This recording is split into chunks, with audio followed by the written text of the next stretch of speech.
ಮುಖಾಮುಖಿ ಕಾರ್ಯಕ್ರಮಕ್ಕೆ ಮತ್ತೊಮ್ಮೆ ಸ್ವಾಗತ. ನಮ್ಮ ಜೊತೆ ಮಾತನಾಡ್ತಾ ಇದ್ದಾರೆ ದೊಡ್ಡಬಳ್ಳಾಪುರ ಕ್ಷೇತ್ರದ ಪಕ್ಷೇತರ ಅಭ್ಯರ್ಥಿ ಮುನೇಗೌಡರು. ಮುನೇಗೌಡ್ರೆ, ಕೊನೆಯದಾಗಿ ಇವಾಗ ಒಂದು ವಿಚಾರಕ್ಕೆ ಬರಬೇಕಾಗುತ್ತೆ. ನಿಮ್ಮ ಚಿಹ್ನೆ ಆಟೋ, ಪಕ್ಷೇತರರಾಗಿ ನೀವು ಸ್ಪರ್ಧೆ ಮಾಡಿದ್ದೀರಾ. ಬಂಡಾಯ JDS ಬಂಡಾಯ ಮತ್ತು ಪಕ್ಷೇತರ. ಈಗ ಜನಗಳ ಮುಂದೆ ನೀವು ಯಾವ ಸಾಧನೆಯನ್ನು ಮುಂದಿಟ್ಟುಕೊಂಡು ಓಟ್ ಕೇಳ್ತೀರಾ? ಯಾವ ಸಾಧನೆ ಅಂತ ಕೇಳಿ ಓಟ್ ಕೇಳೋದಂತಲ್ಲ, ಇವತ್ತು ನಾನು ಕ್ಯಾನ್ವಾಸ್ಗೆ ಒಂದು ವೆಹಿಕಲ್ ಮಾಡಿದ್ದೀನಿ. ನೀವು ಬಂದರೆ ಅದು ಪ್ರದರ್ಶನ ಮಾಡಿ. ಹೆಣ್ಮಕ್ಳಿಗೆ ನನ್ನ ಅಕ್ಕಂಗಿರಿಗೆ 3 ವರ್ಷದಿಂದ ಸೀರೆ ಕೊಡುವಂಥ ಕಾರ್ಯಕ್ರಮ ಮಾಡಿದೆ. ತದನಂತರ ಸ್ಕೂಲ್ ಪುಸ್ತಕ ಕೊಡೋದಕ್ಕೆ 3 ವರ್ಷನೂ ಎಲ್ಲ ಸ್ಕೂಲ್ಗಳಿಗೂ ಪುಸ್ತಕ ಕೊಡೋದು ಮಾಡಿದೆ. ತದನಂತರ ಆಟೋ ಡ್ರೈವರ್ಗಳು ಲೈಸೆನ್ಸ್ ಕೊಡಿಸಿದೆ. ನಾನು ಕೆಂಪೇಗೌಡ ಆಸ್ಪತ್ರೆ ಅಧ್ಯಕ್ಷನಾದಾಗ ಆಸ್ಪತ್ರೆಯ ಚಿಕಿತ್ಸೆ ಮಾತ್ರ ತುಂಬ ಚಿಕಿತ್ಸೆ ಮಾಡಿಕೊಟ್ಟೆ. ಅದೇ ರೀತಿ ಇವತ್ತು ನಾನು ಆಪ್ಕಾಮ್ಸಲ್ಲಿ ಅಧ್ಯಕ್ಷನಾಗಿದ್ದಾಗ ಒಂದು ಮಳಿಗೆ ದೊಡ್ಡಬಳ್ಳಾಪುರದಲ್ಲಿ ಒಂದು ಜನಕ್ಕೆ ಆಪ್ಕಾಮ್ಸನ ಒಂದು ಪರ್ಚೇಸ್ ಯೂನಿಟನ್ನು ಒಂದು ಮಾಡಿದೆ. ಅದಕ್ಕೆ ಮುಂಚೆ ನಾನು ವೇಣುಗೋಪಾಲ ಸ್ವಾಮಿ ಮನೆ ದೇವರು ಅಲ್ಲೆಲ್ಲ ದೇವಸ್ಥಾನಕ್ಕೆ ನಾನು ಹೋದಾಗ ನನಗೆ ಅಪ್ಲಿಕೇಶನ್ ಹಾಕೋಕ್ಕಾಗಲಿಲ್ಲ. ತಳಗವಾರಕ್ಕೆ ನಾನು ಹೋದಾಗ ಅಲ್ಲಿ ದೇವಸ್ಥಾನದ್ದು ಅಭಯ ಆಂಜನೇಯ ಸ್ವಾಮಿ ದೇವಸ್ಥಾನಕ್ಕೆ ನಾನು ಹೋಗಿ ಪೂಜೆ ಸಲ್ಲಿಸಿ ಬಂದ ಮೇಲೆ ನನಗೆ ಅಪ್ಲಿಕೇಶನ್ ಹಾಕೋಕ್ಕೆ ಸರಾಗವಾಗಿ ಹಾಕಿದೆ. ಅದಕ್ಕೆ ನನಗೇನು ಅನ್ನಿಸ್ತು ಅಂದರೆ, ನೀವು ಜನಕ್ಕೆ ಸೇವೆ ಮಾಡೋರು ಅಂಥೇಳಿ ದೇವರೇ ನನಗೆ ತಳಗವಾರದಲ್ಲಿ ದೇವಸ್ಥಾನದಲ್ಲಿ ಪೂಜೆ ಮಾಡೋದಕ್ಕೆ ನೀವು ದೊಡ್ಡಬಳ್ಳಾಪುರ ತಳ ಬಿಡಬೇಡ ಅನ್ನೋದು ಸಂಕೇತ ಏನು ಅಂತ ನನಗನ್ನಿಸ್ತದೆ. ಓಕೆ, ಸಾಕಷ್ಟು ವಿಚಾರ ಮಾತಾಡಿದ್ರಿ ಮುನೇಗೌಡ್ರೆ. ಇನ್ನು ಕೊನೆಯದಾಗಿ ನಿಮ್ಮ ಕ್ಷೇತ್ರದ ಜನ ನಿಮಗೆ ಯಾಕೆ ಮತ ಹಾಕಬೇಕು, ಏನು ಭರವಸೆಗಳನ್ನ ಕೊಡ್ತೀರಾ? ಮೊನ್ನೆ ಹಾಪ್ಕಾಮ್ಸ್ ಅಧ್ಯಕ್ಷ ಆಗಬೇಕು ಅಂತ ನಾನು ಪ್ರಯತ್ನ ಪಟ್ಟಾಗ ನಮ್ಮ ಮಾವ ಬಚ್ಚೇಗೌಡ್ರೆ ನನಗೆ ತೊಂದರೆ ಕೊಟ್ಟು ಅವತ್ತು ನಾನು ಮಾಡಕ್ಕೆ ಬಿಡಲಿಲ್ಲ. ಯಾಕಂದರೆ ವಂಶದಲ್ಲಿ ಇದ್ದೇ ಇರ್ತದೆ. ಬೆಳವಣಿಗೆ ಆಗಬೇಕಾದ್ರೆ ಅವ್ರಿಗೆ ಹೊಟ್ಟೆ ಉರಿ ಇದ್ದಿರ್ತದೆ. ಹಾಪ್ಕಾಮ್ಸಲ್ಲಿ ಅವ್ರದ್ದು ಪಾತ್ರ ಒಂದು ಚೂರು ಇಲ್ಲ. ಅದರಲ್ಲಿ ಪಾತ್ರ ಹಾಪ್ಕಾಮ್ಸಲ್ಲಿ ಮೆಂಬರ್ಶಿಪ್ ಇದ್ದ ಬೆಳವಣಿಗೆಯಿಂದ ಪಾತ್ರ ಇರೋದೇ ನಾನು ಇವತ್ತು ಬೆಂಗಳೂರು ಸುತ್ತಮುತ್ತ ಇರೋದು ಹೈಗ್ರೇಡ್ ಆಪ್ ಮಾಡಿದೆ.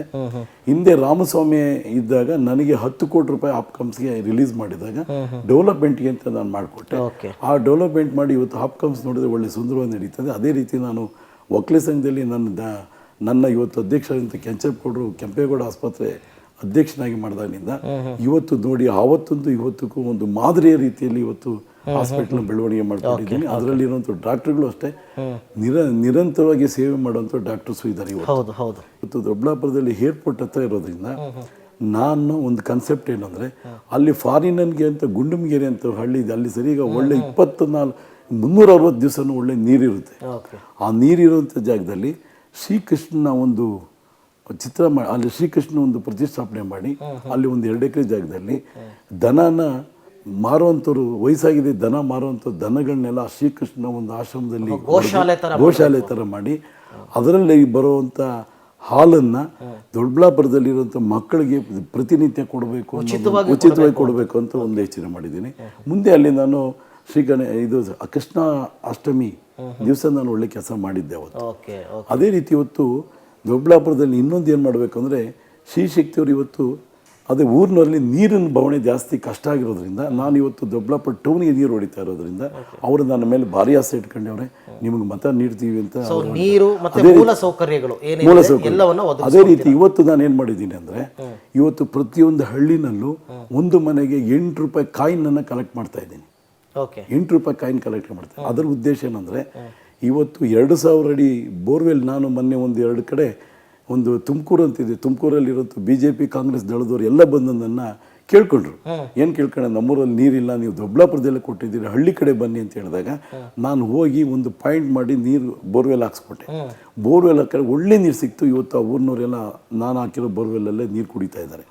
ಆ ಕಾನ್ಸೆಪ್ಟ್ ಇಟ್ಕೊಂಡು ನಾನು ಮುಂದೆ ಇನ್ನು ತಾಲೂಕೆಲ್ಲ ಯಾಕೆ ಮಾಡಬಹುದು, ಅಭಿವೃದ್ಧಿ ಪಡಿಸ್ಬೇಕು ಅಂತ ಒಂದೊಂದು ತಾಲೂಕಿಗೆ ಒಂದೊಂದು ಪಂಚಾಯತಿಗೆ ಒಂದೊಂದು ಟ್ರ್ಯಾಕ್ಟರ್ನ ಉಚಿತವಾಗಿ ಬೇರೆಯವರು ಕೊಡೋರು. ಆಮೇಲೆ ಇನ್ನೊಂದು ಇಂಪಾರ್ಟೆಂಟ್ ಅಂದರೆ, ಇವತ್ತು ನಾನು 8 ರೂಪಾಯಿ ಯಾಕೆ ಕಲೆಕ್ಟ್ ಮಾಡ್ತಾ ಇದ್ದೀನಿ ಕಾಯಿಂದು ಅಂತ ಹೇಳಿದ್ರೆ, ಆ ದುಡ್ಡನ್ನು ಶೇಖರಣೆ ಮಾಡಿ ಕೊನೆಯಲ್ಲಿ ಏನು ಹಣ ಬರುತ್ತೋ ಆ ಹಣನ ನಾನೊಂದು ವೆಹಿಕಲ್ ಮಾಡಬೇಕು ಅಂತಿದ್ದೀನಿ. 2000 ಅಡಿ ರಿಗ್ ಮಾಡುವಂಥ ರಿಗ್ಗನ್ನು ತೊಗೊಂಡು, ಬೋರ್ವೆಲ್ ರಿಗ್ಗನ್ನ, ಅದನ್ನು ದೊಡ್ಡಬಳ್ಳಾಪುರ ಮಹಿಳೆಯರ ಸಂಕಷ್ಟ ನೀರಾವರಿ ಯೋಜನೆ ಅಂತ ಮಾಡಿ ಆ ಲಾರಿಗೆ ಹೆಸರಿಟ್ಟು ಆ ಲಾರಿಗೆ ಕಲೆಕ್ಟ್ ಮಾಡಿರೋ ದುಡ್ಡು ನಂಬರ್ ಹಾಕಿ ಪ್ರತಿಯೊಂದು ಹಳ್ಳಿನಲ್ಲೂ ಒಂದು ಯಾವತ್ತೂ ಅಷ್ಟೇ ದೇವಸ್ಥಾನ ಮತ್ತೊಂದು ಕಟ್ಟಿದ ಮೇಲೆ, ಒಳ್ಳೆ ಕೆಲಸ ಕಟ್ಟಿದ ಮೇಲೆ ಒಬ್ಬರೇ ಕಟ್ಟಬಾರ್ದು ಇರೋದ್ರಿಂದ ಎಲ್ಲ ಜನತೆಯ ಒಂದು ಹಣನ ಸಂಗ್ರಹಣೆ ಮಾಡಿ ಇವತ್ತು ಬೋರ್ವೆಲ್ ಹಾಕ್ಸಿದ್ರೆ ಅವರು ನನಗೆ ನೀರಿಲ್ಲ ಅಂತ ಒಂದು ದಿವಸ ಹೇಳಿದರೆ 2ನೇ ದಿವಸದಲ್ಲಿ ಆ ಬೋರ್ವೆಲ್ ಕಳಿಸಿ ಅವ್ರಿಗೆ ನೀರು ಸಿಕ್ಕೋವರೆಗೂ ಬಿಡ್ತೀರ ಪೂರ್ತಿ ನೀರು ಕೊಡಬೇಕು ಅಂತ ನನ್ನ ವ್ಯವಸ್ಥೆಯನ್ನು ಮಾಡಬೇಕು ಅಂತ ನಾನಿದ್ದೆ. ಓಕೆ. ನಾನು ಒಂದೇ ಹೇಳೋದು ದೊಡ್ಡಬಳ್ಳಾಪುರ ಜನತೆಗೆ, ನನ್ನ ನೀವು ಕೈ ಬಿಡಬೇಡಿ. ಇನ್ನೂ ನನ್ನ ದೊಡ್ಡಬಳ್ಳಾಪುರ ಕ್ಷೇತ್ರಕ್ಕೆ ರಾಜ್ಯದಲ್ಲೇ ದೊಡ್ಡಬಳ್ಳಾಪುರ ಕ್ಷೇತ್ರ ಒಂದು ಹೆಮ್ಮರವಾಗಿ ಬೆಳೆದಿರುವಂಥ ರಾಜ್ಯದಲ್ಲಿರುವಂಥ ಎಲ್ಲ ಶಾಸಕರು ದೊಡ್ಡಬಳ್ಳಾಪುರನ ಹಿಣಕಿ ನೋಡಿ ಈ ಥರ ಮಾಡಿದರೆ ಮುಂದೆ ನಮಗೆ ಒಳ್ಳೆಯ ಒಂದು ಆಶಯ, ಒಂದು ನಮ್ಮ ಬೆಳವಣಿಗೆ ಆಗ್ತದೆ ಅಂತ ನನ್ನ ಆಸೆ. ನಾವು ಶಾಸಕರಾದ ಮೇಲೆ ಏನು ಮಾಡಬೇಕಂದ್ರೆ ಜನಸೇವೆ ಮಾಡೋದ್ರಲ್ಲಿ ನಾವು ಮುಂದುವರಿಬೇಕು ಹೊರತು ಜನನ ಸ್ವಾಹ ಮಾಡೋದ್ರಲ್ಲಿ ಮುಂದುವರಿಬಾರ್ದು ಅಂತ ನಾನು ಇವತ್ತು ಎಲ್ಲ ಜನತೆಗಿರುವಂಥ ಕರ್ನಾಟಕ ಜನತೆಗೂ ಅಷ್ಟೇ ನೀವು ನನ್ನ ಒಂದು ಆಸೆ ಏನಂದರೆ, ನೀವು ಉತ್ತಮವಾದ ಕೆಲಸ ಮಾಡಿರೋರಿಗೆ ಮತ ಕೊಡಿ.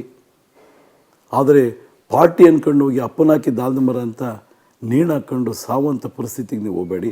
ಕೆಲಸವೇ ದೇವರು ಅನ್ನೋದು ನಮ್ಮ ಮನಸ್ಸಲ್ಲಿ ಇಟ್ಕೊಂಡು ನಮ್ಮ ಕ್ಷೇತ್ರಗಳಲ್ಲಿ ಉತ್ತಮವಾದ ಕೆಲಸ ಮಾಡಿ ಒಂದು ಬೆಲೆ ತಗೊಳ್ಳಿ. ಕೆಲಸ ಮಾಡೋಕ್ಕಾಗಲಿಲ್ಲ ಅಂದರೆ ನೀವೇ ರಾಜೀನಾಮೆ ಕೊಟ್ಟು ಮನೆಯಲ್ಲಿರೋದು ಒಳ್ಳೆಯದು ಅಂತ ಒಂದು ಆಸೆ. ದೇಶ ಸೇವೆ ಜನಸೇವೆ ಮಾಡೋದರಲ್ಲಿ ಮುಂದಾಳತ್ವ ವಹಿಸ್ಕೊಬೇಕು ಅನ್ನೋದು ನನ್ನ ಒಂದು ಅನಿಸಿಕೆ. ಆದ್ದರಿಂದ ನಾವು ಎಲ್ಲ ಜನತೆಗೆ ನಾನು ಕೊನೆಯದಾಗಿ ಹೇಳೋದೇನೆಂದರೆ, ಕೆಲಸ ಮಾಡಿರೋರಿಗೆ ಒಂದು ಪ್ರತಿಕ್ರಿಯೆ ಕೊಡಿ. ಸೊ ಇಲ್ಲಿ ತನಕ ಮುನೇಗೌಡರು ತಮ್ಮ ಅಸಮಾಧಾನದ ಬಗ್ಗೆ ಮಾತನಾಡಿದ್ದಾರೆ, ತಮ್ಮ ಕನಸಿನ ಬಗ್ಗೆ ಮಾತನಾಡಿದ್ದಾರೆ, ತಮ್ಮ ಕ್ಷೇತ್ರಕ್ಕೆ ತಮ್ಮದೇ ಆದಂತಹ ಒಂದು ಕನಸನ್ನು ಇಟ್ಕೊಂಡಿದ್ದಾರೆ. ಆ ಕನಸು ಸಾಕಾರ ಆಗೋದಕ್ಕೆ ನನಗೆ ಮತ ಕೊಡಿ ಅಂತ ಕೊಡ್ಕೊಂಡಿದ್ದಾರೆ. ಸೊ ಅವರ ಎಲ್ಲ ಕನಸು ಕೂಡ ನನಸಾಗಲಿ, ಅವರ ಕನಸು ಸಾಕಾರಗೊಳ್ಳಲಿ ಅಂತ ಹಾರೈಸ್ತಾ ಇದ್ವಿ. ಸೊ ಇಲ್ಲಿ ತನಕ ಮಾತನಾಡಿದ್ದಕ್ಕೆ ಮುನೇಗೌಡ್ರೆ ತನಗೆ ನಮಸ್ಕಾರ. ಸೊ ಇದು ವೀಕ್ಷಕರೇ ಈ ಹೊತ್ತಿನ ವಿಶೇಷ. ನೇರ ದಿಟ್ಟ ನಿರಂತರ ಸುದ್ದಿಗಾಗಿ ನೋಡ್ತಾ ಇರಿ ಸುವರ್ಣ ನ್ಯೂಸ್.